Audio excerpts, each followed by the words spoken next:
శక్తి media Bharat ప్రేక్షకులకు నమస్కారం. నేను మీ జర్నలిస్ట్ విక్రమ్.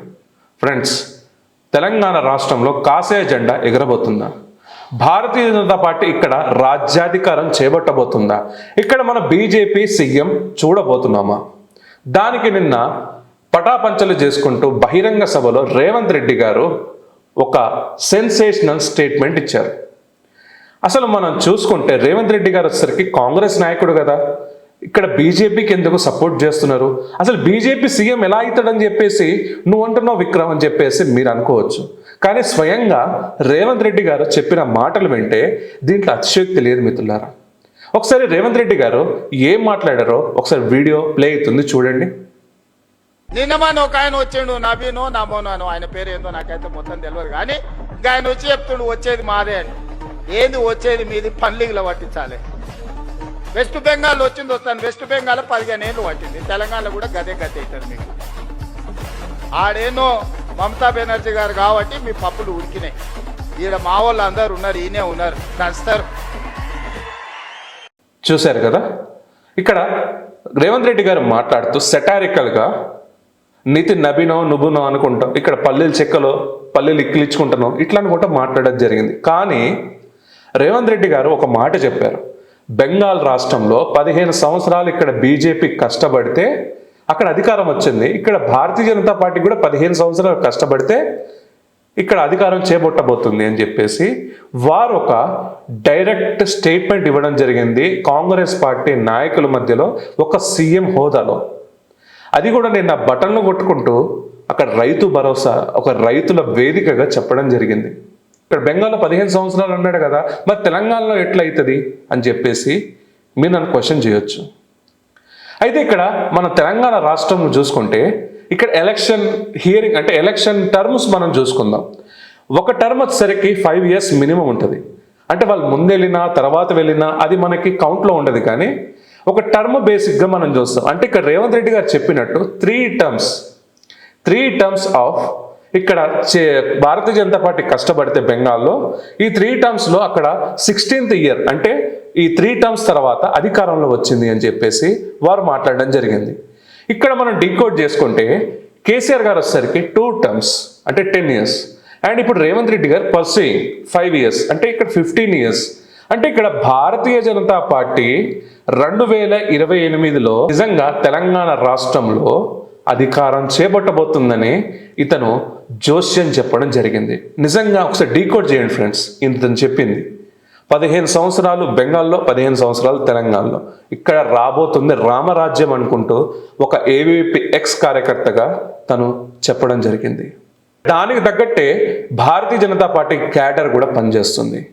మనం చూసుకుంటే లాస్ట్ సర్పంచ్ ఎలక్షన్స్లో ఎలా ట్రెమెండరస్ విక్టరీ వచ్చిందో, కరీంనగర్ చూసుకుంటే ఎంఐఎం ఉన్న స్థానాల్లో కూడా భారతీయ జనతా పార్టీ క్యాడర్ అంటే ఇది కార్యకర్తల ఎన్నికలు అని చెప్పేసి మనం అనుకోవచ్చు. కార్పొరేటర్స్ కానీ సర్పంచ్ కానీ ఎంఐఎం ఓట్ బ్యాంక్ ఉన్న 4 డివిజన్లో కూడా భారతీయ జనతా పార్టీ ఏదైతే బండి సంజయ్ కుమార్ గారు ఉన్న పార్లమెంట్ సెక్టార్లో ఆ కరీంనగర్ టౌన్లో గెలవడం జరిగింది.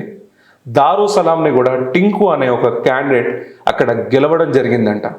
మొన్న బహిరంగ సభలో బండి సంజయ్ కుమార్ గారు ఈ మాట చెప్పడం జరిగింది. ఒకసారి ఆ వీడియో చూద్దాం మనం.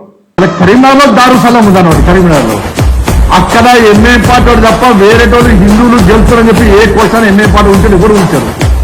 కానీ ఎంఏ పార్టీ ఏదైతే దారుసలం ఉందో ఎంఏ పార్టీ పక్కా గెలుస్తారని చెప్పి హిందువులు వెళ్ళిందో అక్కడ భారతీయ జనతా పార్టీ కార్యకర్త ఇంటూ గెలిచిందట. చూశారు కదా.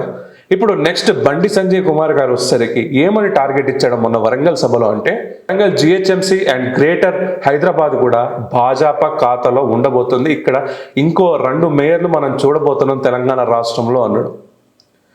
తను ఒక పవర్ మేనియాగా తయారైతున్న ఈ తరుణంలో ప్రతిపక్షాలు ఎన్ని కుట్రలు చేసినా, సోకాల్డ్ ఒక సెక్టర్ ఆఫ్ మీడియా అతన్ని కార్నర్ చేసిన, తనకున్న జోష్, తనకున్న కార్యకర్తల్లో ఉన్న జోష్ కానీ రాష్ట్ర ప్రజల్లో తనకున్న ఒక ఫ్యాన్ ఫాలోయింగ్ కానీ ఎవరు బీట్ చేయలేదు.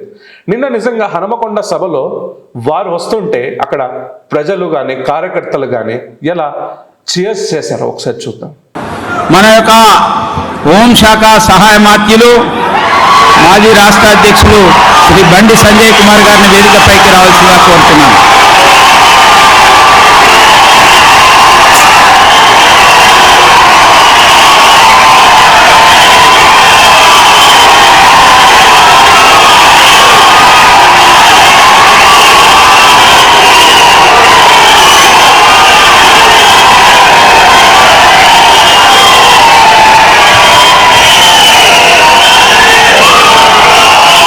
చూశారు కదా, ఇది బండి సంజయ్ కుమార్ గారి ఫాలోయింగ్.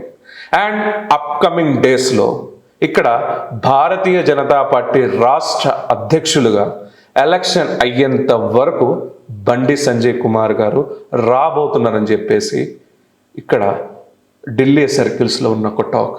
ఒక్కసారి బండి సంజయ్ కుమార్ గారిని టర్మ్ ఒకసారి ఇస్తేనే ఎలా చేశాడో మనం చూసాం.